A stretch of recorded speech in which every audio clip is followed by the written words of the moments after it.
참 나라가 어지럽고 또 삶은 너무나 힘들게 돌아가고 있는데, 그래도 하나님의 은혜 가운데서 이 자리에 모이게 하시고 또 주님께 예배 드릴 수 있도록 은혜 다해 주심이 얼마나 감사합니까? 우리 앞뒤좌우로 인사합시다. 주님의 능력으로 살아갑시다. 주님의 능력으로 살아가야 됩니다. 세상이 힘들고 어려울 때에 우리의 힘으로 살아가는 것 아닙니다. 믿음의 선진들도 그랬고 우리도 그렇습니다. 나의 힘으로, 나의 능력으로 살아가는 것 아닙니다. 오직 우리 주님의 능력으로 살아가는 겁니다. 예수 그리스도의 복음의 능력으로 하루하루 그렇게 살아가는 겁니다. 우리는 은혜로 살아간다고 하지 않습니까? 은혜를 잊어버리면은, 우리가 망각하게 되면은 똑같이 세상 사람들처럼 그렇게 살아가는 존재입니다. 날마다 우리가 주님의 사랑을 생각하고 감사하며 감격해서 살아가는 것 아니지 않습니까? 그럴 때마다 우리는 세상의 유혹 앞에서, 또 세상의 으르렁거리는 소리 앞에서 두려워하고 떨게 됩니다. 그러나 주님의 은혜 가운데 거하고 있음을 알고 나의 영혼이 주의 손에 붙들려 있음을 알게 되면은 세상이 아무리 우르렁거리고 우리를 집어삼킬 듯 몰려온다 할지라도 우리의 영혼은 평안할 줄로 믿으시기 바랍니다. 오늘 말씀 가운데서 하나님의 놀라운 은혜를 다시 한 번 더 기억하고 또 회복하는 귀한 축복의 시간 되시기 바랍니다. 레위기는 성결과 거룩이라는 주제를 가지고 우리에게 말씀해 주고 있습니다. 레위기는 많은 율법적 조항을 가지고 하나님의 자녀는 이렇게 살아야 된다라고 말씀해 주시지만은, 그러나 우리의 힘으로는 이것을 지킬 수가 없습니다.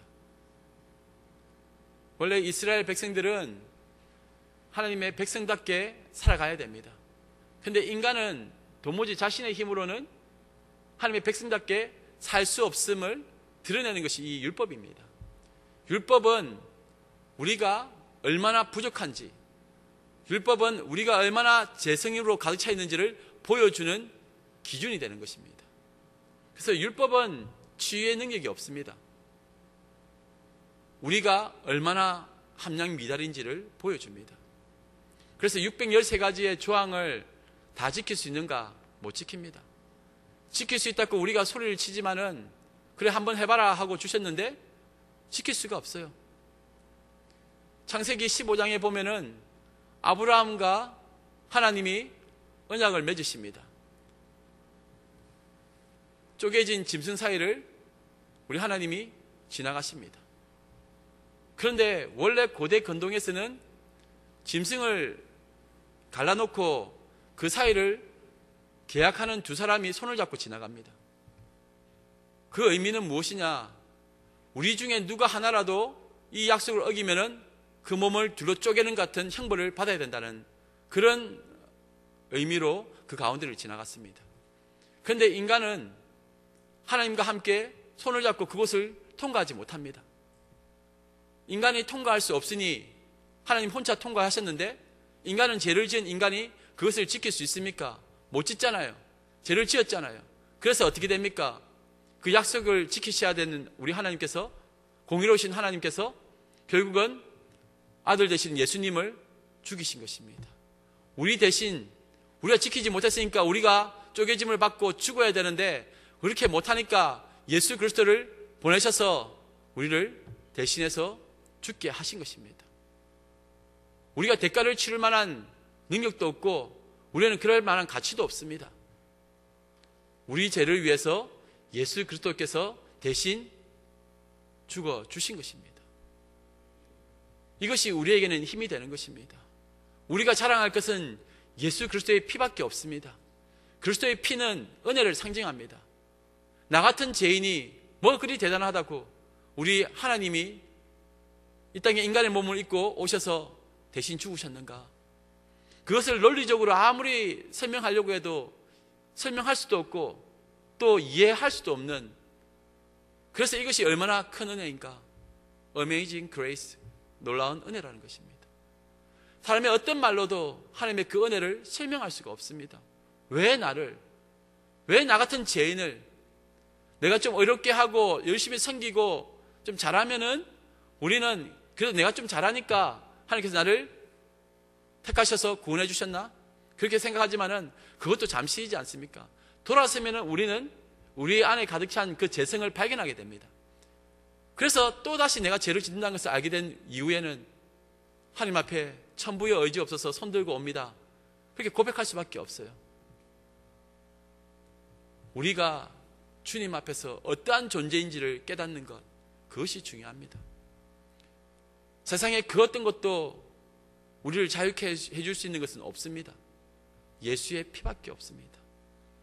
우리 보고 세상이 이것을 내어놓아라, 저것을 내어놓아라, 힘을 내어놓아라, 권세를 내어놓아라, 네가 잘하는 그 의로움을 내어놓아라 할 때에도 우리가 내보일 수 있는 것은 단 하나, 예수의 피밖에 없습니다. 하나님 앞에 나아갈 때에 네가 어떻게 내 앞에 놓을 수가 있느냐, 너는 죄인이지 않느냐, 그때 우리가 내세울 수 있는 것은 오직 예수의 피밖에 없습니다.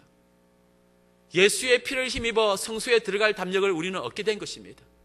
그 누구도 예수의 피가 아니면은 천국에 들어갈 수가 없습니다. 가장 기본적인 이것을 놓쳐버리니까 우리는 자꾸 인간 행위주의적으로 흘러가는 겁니다. 교회가 공의를 외치고 교회가 사회정의를 외치면서 또 많은 봉사와 섬김을 외치지만은 중요한 것은 이 모든 것도 사회단체에서 다 할 수 있는데, 따라할 수 있는데 예수의 피는 따라할 수가 없습니다. 예수의 피 때문에 우리가 이 자리에 있는 것입니다. 그런데 우리가 그것을 지식적으로 안다고 하지만은 삶 속에서는 그것을 깨닫지 못하는 경우가 너무나 많습니다. 우리 구독교회의 자랑이 무엇이냐? 그러면 우리 교회는 다 잘생겼습니다. 우리 교회는 누구든지 오면은 늙지 않습니다. 참 싱싱하고 파릇파릇하고 힘이 있습니다.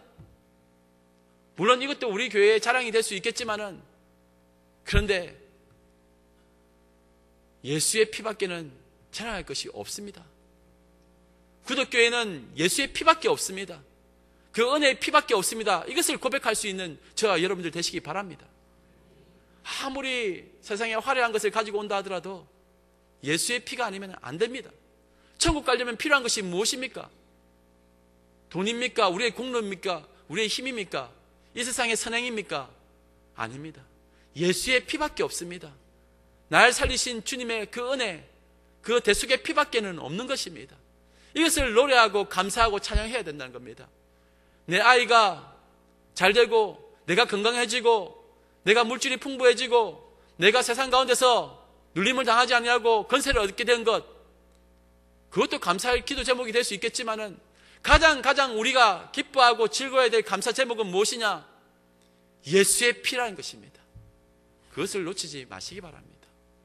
오늘 본문 내용은 이 대속죄일에 대한 부분을 다루고 있습니다. 그리고 아사셀에 대해서 다루고 있습니다. 이 역시 하나님의 은혜의 이야기입니다. 이스라엘은 제사를 매일 드렸습니다. 그 제사장들은 날마다 제사를 드렸습니다. 아침 저녁으로 짐승을 잡아서 하나님께 제사를 드리는 것을 상번제라고 합니다. 항상 드리는 제사, 상번제라고 합니다. 이것은 무엇을 의미하냐? 우리 인간 자체는 다 죄성이다, 죄악뿐이다.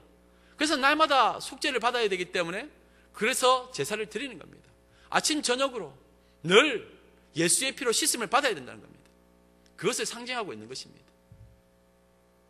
자신이 죄인이 아니라고 생각하면 예수의 피가 필요 없죠.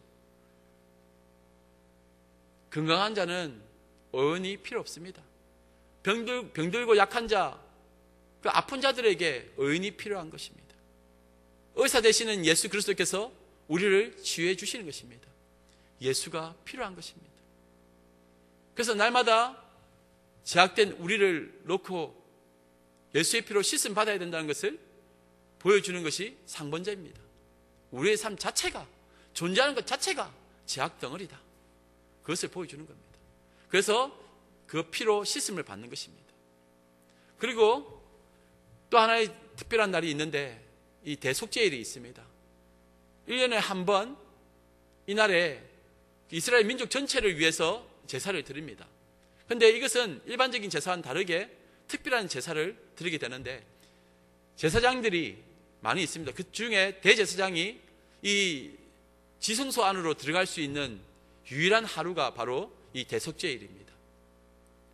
평상시에는 뭐 옷도 화려하게 입지 않습니까? 에봇도 입고 화려하게 입지만은 이날만큼은 죄를 지은 인간을 대표해서 세마포 옷을 입고 그 안에 들어가는 것입니다. 우리 주님이 세마포 옷을 입으셨죠. 십자가에 달리신 주님을 상징하고 있는 겁니다. 그런데 이 옷을 입고 이제 나아가서 그곳에서 대속죄일 행사를 하는 겁니다. 그 부분에 대해서 오늘 다루고 있는 것입니다.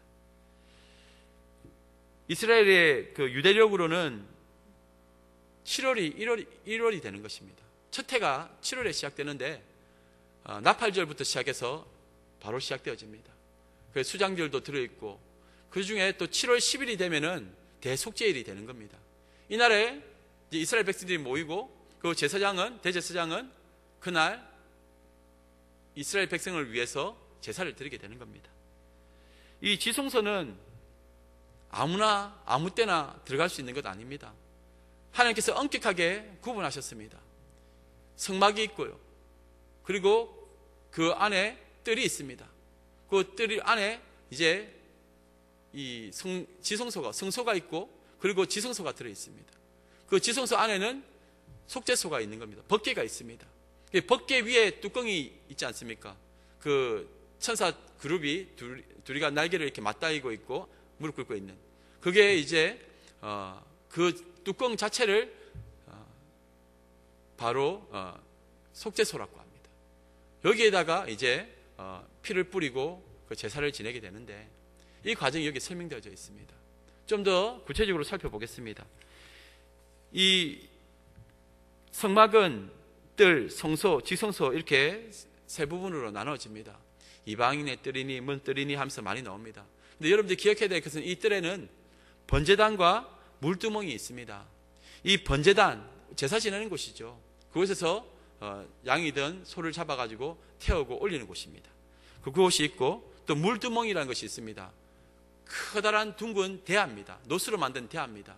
거기에 물이 들어있는데 성소에 들어가기 전에 손과 발을 씻는 곳입니다. 그리고 몸을 씻는 곳입니다. 그 다음에 이제 성소로 들어가게 됩니다. 이 성소 안에 그 장막 안에 들어가게 되면은 분향단이 있습니다. 이 향기를 내는 그 분향단이 있고 또 등잔대가 있습니다.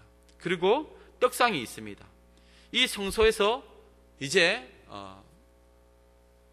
휘장이 있는데 그 휘장 안에 들어가면은 그것이 이제 지성소가 되고 그 안에 언약궤가 있습니다.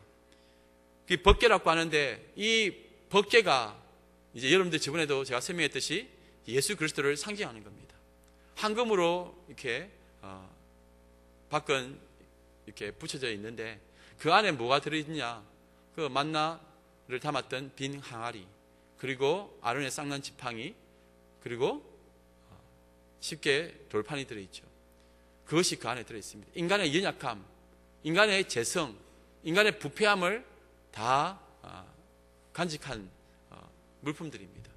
그것을 이제 법궤가 싸는 겁니다. 그 법궤는 예수 그리스도를 상징합니다. 그리고 그 위에 뚜껑되는 부분이 이제 시원자. 그래서 그곳에 나중에 이제 염소의 피를 뿌리게 됩니다.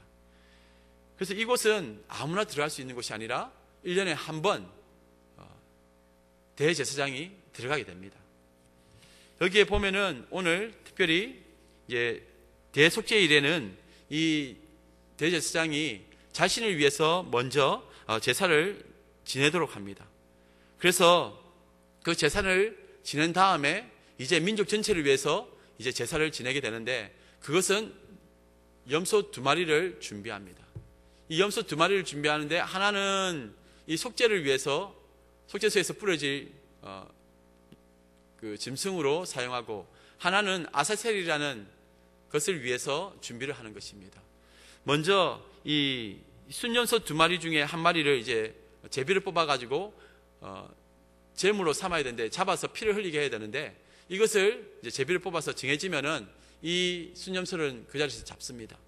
그리고 그 피를 가져다가 아까 시원자에다가 뿌립니다. 그러니까 지성소 안에 있는 법궤 위에다 이것을 뿌리는 겁니다. 그리고 그 고기와 가죽과 그 배설물은 그 진 밖에서 태우게 되어 있습니다. 여러분, 레위기 16장 26절에서 28절 말씀을 함께 봉독하도록 하겠습니다. 시작. 염소를 아사셀에게 보낸 자는 그의 옷을 빨고 물로 그의 몸을 씻은 후에 진영에 들어갈 것이며, 속죄제 수송아지와 속죄제 염소의 피를 성소로 들여다가 속죄하였은즉 그 가죽과 고기와 똥을 밖으로 내다가 불사를 것이요, 불사른 자는 그의 옷을 빨고 물로 그의 몸을 씻은 후에 진영에 들어갈지니라. 그렇게 되어 있습니다. 여러분, 여기에 보니까 지금 가지고 들어간 것은 피입니다. 피를 가지고, 염소의 피를 가지고 그것을 그 시원자 위에 있는 뚜껑에 붓는 겁니다. 그것은 예수 그리스도의 피를 상징하는 겁니다. 인간의 연약함, 인간의 부패함, 그 재성을 그 법궤가 품고 있는데 예수 그리스도가 품고 있는 겁니다. 그곳에 피를 뿌린다는 것은 예수의 피로 그 모든 것을 가린다는 뜻입니다. 하나님께서 위에서 지켜보셨을 때에 보이는 것은 이제 그 법궤만 보이는 겁니다. 그리고 그 피만 보이는 겁니다.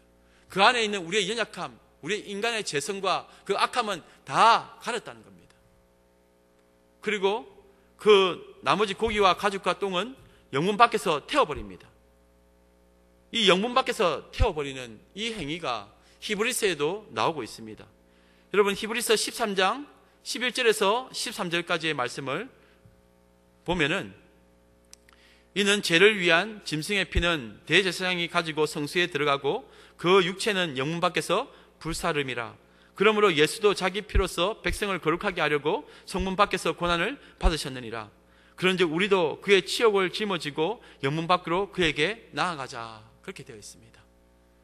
예수님이 십자가에 달려 죽으셨습니다. 그 십자가가 어디에 있었습니까? 예루살렘 그 성전 안에 있었습니까? 아니면은 영문 밖에 있었습니까? 영문 밖에 있었죠. 모든 이스라엘 백성들, 민족을 위해서 그 대속죄일에 그 염소를 잡습니다. 잡아가지고 죽여서 그 피만 가지고 가가지고는 그 속죄소 위에 뿌립니다. 그리고 그 나머지 고기와 살과 그 배설물은 영문 밖에서 태워버립니다. 예수 그리스도께서, 그 존귀하신 주님께서, 그 왕의 자리에 앉으셔야 될 우리 주님께서 보잘것없이 오히려 더럽게 여기지는 그 배설물처럼 그 육체와 그 몸 모든 것을 밖에서 태워졌다. 십자가에 달려 죽으셨다. 그 자리는 강도들이 죽는 자리입니다. 오른편 강도, 왼편 강도, 왜 다 얘기하지 않습니까? 예수님이 그 자리에 죽으신 것은 이제 그 자리에 그 강도, 예수님의 그 자리에 우리가 원래 강도가 되어서 죽어야 되는데 예수님이 그 자리에서 대신 죽으신 겁니다.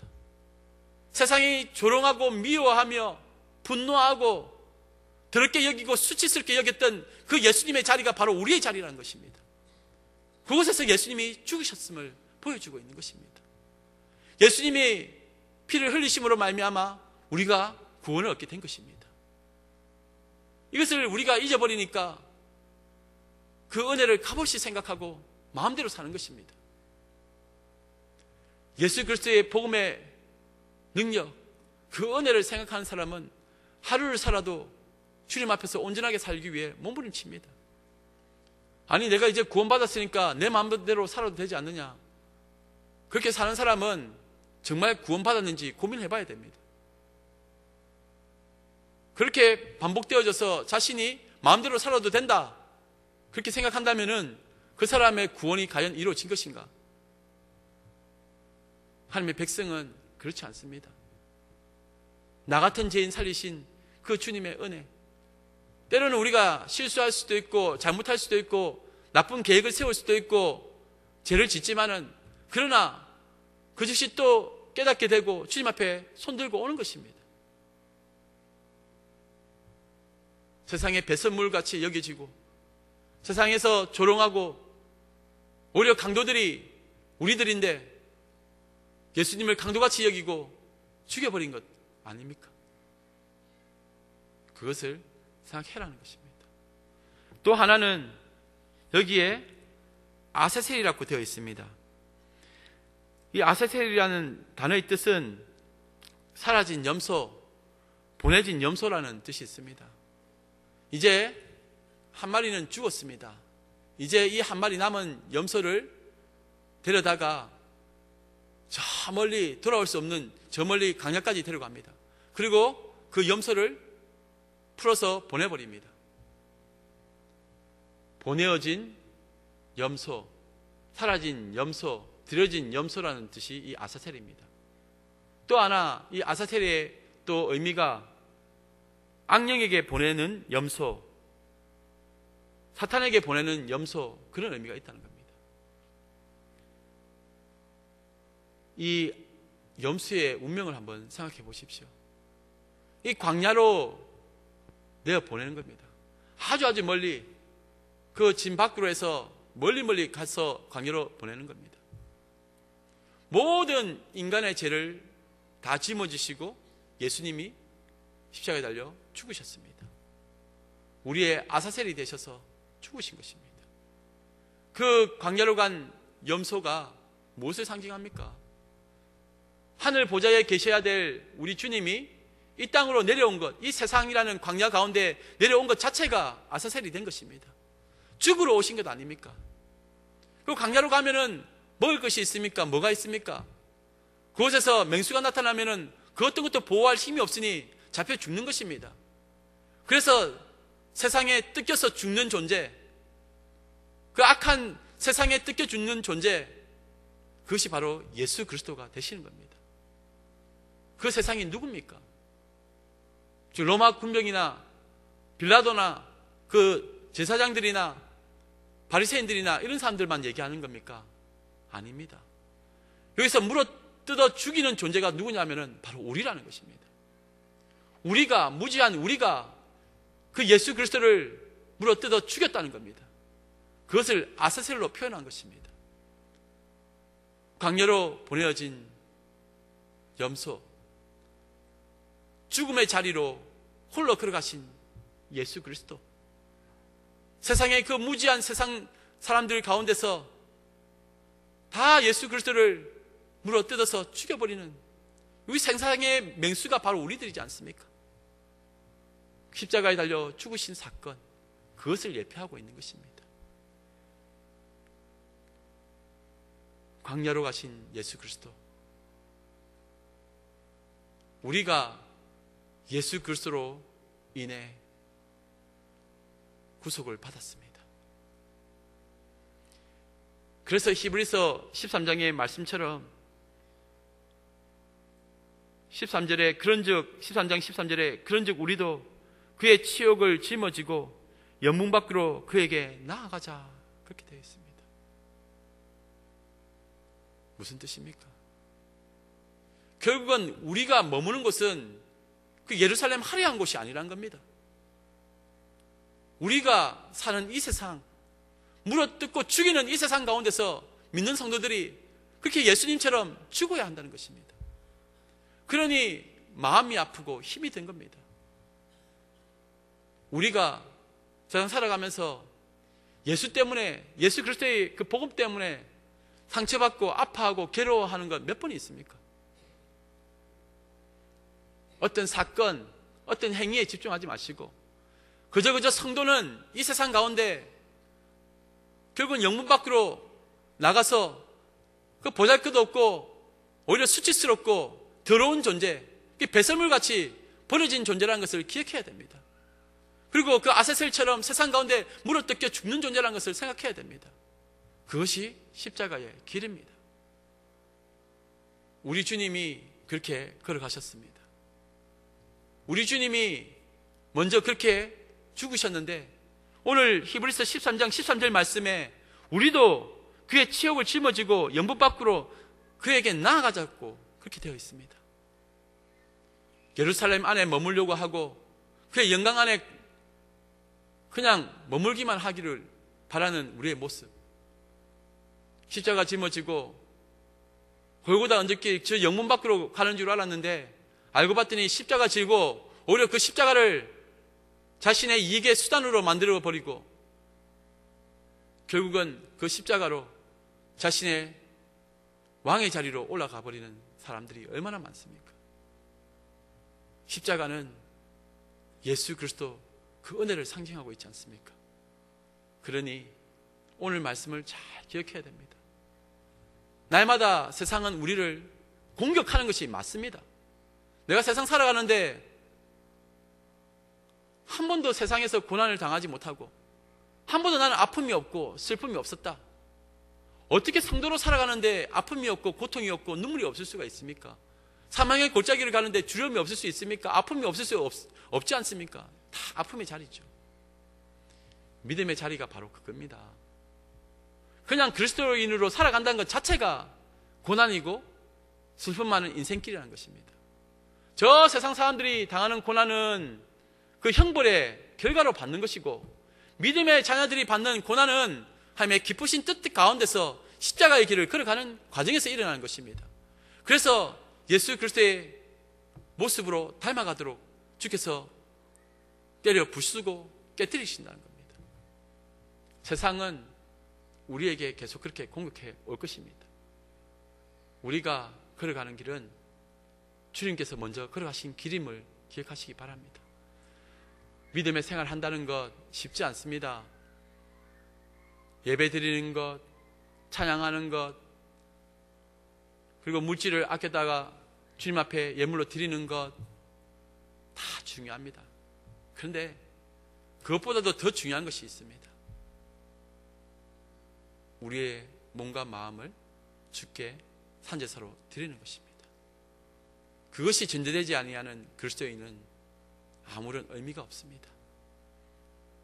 살아가는 것 자체가 아사셀이고, 살아가는 것 자체가 영문 밖에 버려진, 그래서 그곳에서 불러 태워진 존재라는 것을 잊지 마시기 바랍니다. 오늘 말씀의 결국은 이겁니다. 이 성막은 하나님 나라의 모형입니다. 성막에 태워지고 뿌려지는 것은 무엇입니까? 결국은 그 짐승과 그 피는 예수 그리스도를 상징하는 것입니다. 누구를 위해서? 우리를 위해서. 아사셀은 누구를 위해서 광야로 갑니까? 그 이스라엘 백성들 전체를 위해서 그 죄를 짊어지고 그 어둠의 광야로 가는 것입니다. 그리고 그곳에서 물어뜯겨 죽습니다. 우리 모든 우리 믿음의 자녀들의 그 죄값을 짊어지시고 아사셀이 되셔서 그 세상으로, 그 죽음의 자리로 우리 주님이 가셨다는 것을 기억하면서 오늘도 우리에게 주신 이 은혜가 너무나 크구나. 그리고 나도 주님이 계신 그 영문 밖으로 이 고난의 자리에서 한 걸음 한 걸음 주님과 함께 나아가는 것, 그것이 우리의 삶의 참된 동행이고 기쁨이라는 것을 기억하시기 바랍니다. 여러분, 이 아사셀의 가정을 지나서, 그 죽음의 자리를 지나서 무엇이 있었습니까? 우리 주님은 부활의 자리에 서셨습니다. 모든 믿음의 자녀들은 그와 같은 과정을 통해서 영광과 구원의 부활의 자리에 서는 것입니다. 그것을 우리가 소망하고 나아가는 겁니다. 하나님 나라는 이렇게 죄로 인해서 죽고 하나님의 은혜로 다시 살아나는 것입니다.